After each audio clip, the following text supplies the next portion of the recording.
fish. So what I'll do is I'll reel down like that, reel my slack, and then give it a hard hook set. That's a better fish. He's swimming towards me though.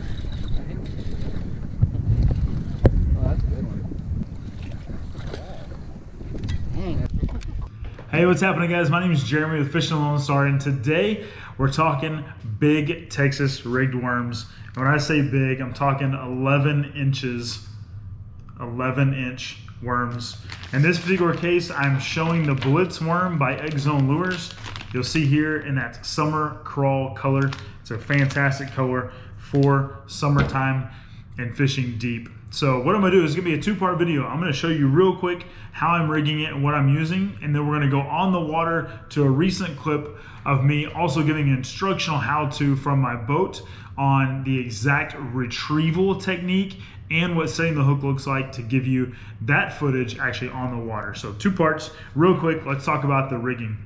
I normally throw this on a Texas rig EWG hook.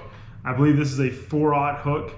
I can go up to 5/0 as well. I'm throwing this on a 5/16 ounce weight just because the other day it was very windy. You'll see in this clip was windy, so I needed to get my bait down there and keep it down there. You can go heavier as well, up to a 1/2 ounce.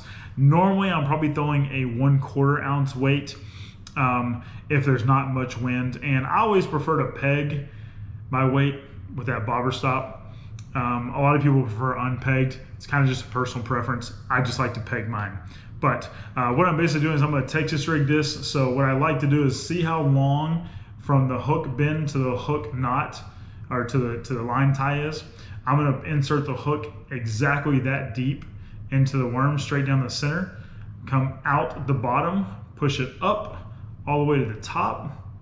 Then when you get to the top right here, you're going to take your hand. Notice I went from here to here.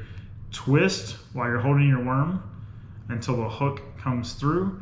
I'm going to measure on this side exactly where that hook needs to be for the worm to lay straight.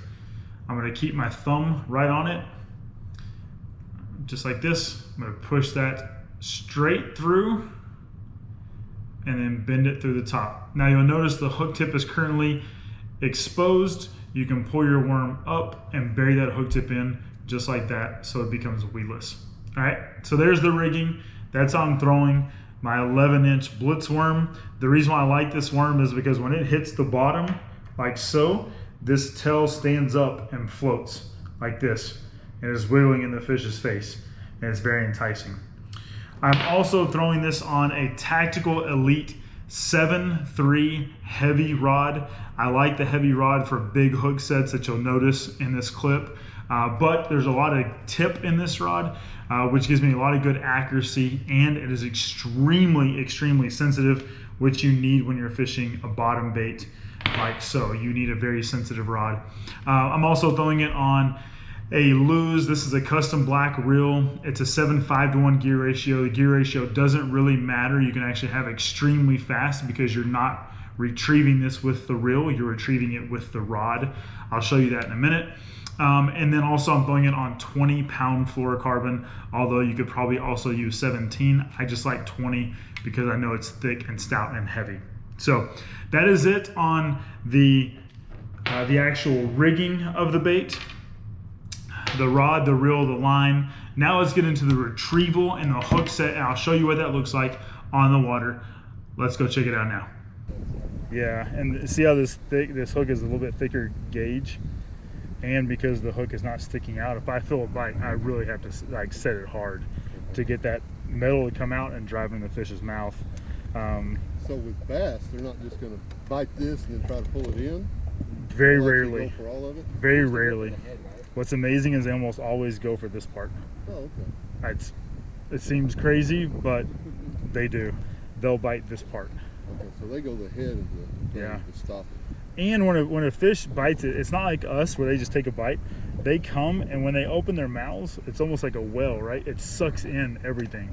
So when they go to take a bite, like they're sucking this whole thing in their mouth through their gills. The water shoots out and sucks in everything. So when you feel them hit it, you're not letting it sit there so they can swallow it up. Right. When you feel them hit it, you want to set it. Yeah, you want to go ahead and jack them. That's why you feel that little tap on it, like Yeah, that first kind of, usually when you feel 2 taps, it's a suck, close their mouth, and they turn their head. So that suck is the first tap, they close their mouth, and that turn is the second tap, and that's when you hit them. At least with this, when you're throwing a moving bait, the very first one, hit them. You don't have to wait. On a slow moving bait, you want to at least kind of feel 2 taps. On a faster bait, the first one, just go ahead and hit it. So we'll see with this kind of slowly sitting on the bottom if there's any bigger fish that bite it. Now, small fish will bite it too. Now the other hard part about this is, in order to fill the bites, you want to keep somewhat of a tight line. The reason why it's hard is because the wind's blowing right now, so it's creating a bend in my line, so I can't like feel it exactly, but I want to try to keep as much slack out as possible while also keeping that bait on the bottom. It's a great rod, but I like it. There's a fish. So what I'll do is I'll reel down like that, roll my slack, and then give it a hard hook set. That's a better fish. He's swimming towards me though. Oh, that's a good one. All right, that one came up and bit the blitzworm legs on lures. What we were just saying is we've been catching fish on the swim jigs, and we still are, but I just want to try something a little bit slower. So I threw this 11-inch blitzworm and probably the second or third cast. A little bit better fish, just bigger belly. So good fish. Yeah, pretty big head. But good fish.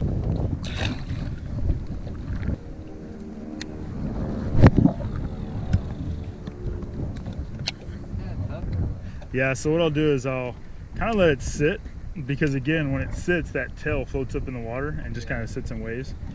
But then what I'll do is when I feel it tight, I'll give it a couple little bounces, let it sit again, and then I'll reel down my slack as I point the rod down. And then I'll kind of do the same thing, pop it up a little bit. And once my rod tip gets higher after bringing it up, then I'll reel down my slack, point my rod back at the line again, and then making sure it's tight, and then feel for bites. And if I don't get bites, I'll do the same thing. I'll kind of pop it up, let it sit on the bottom, reel down my slack, and get a tight line again. And I'm purposely hit it like when it's sitting there, or what? Yeah, on a worm like this, it varies. They'll eat it while it's sitting still. They'll eat it on the fall sometimes. Like that one a minute ago, it had it eaten on the fall because I didn't feel it. I just knew that when I started like reeling in my slack like that, it was a little tight, and I'm like, okay, that's either a fish or I'm hung up. We're about to find out. I know, that's exactly right.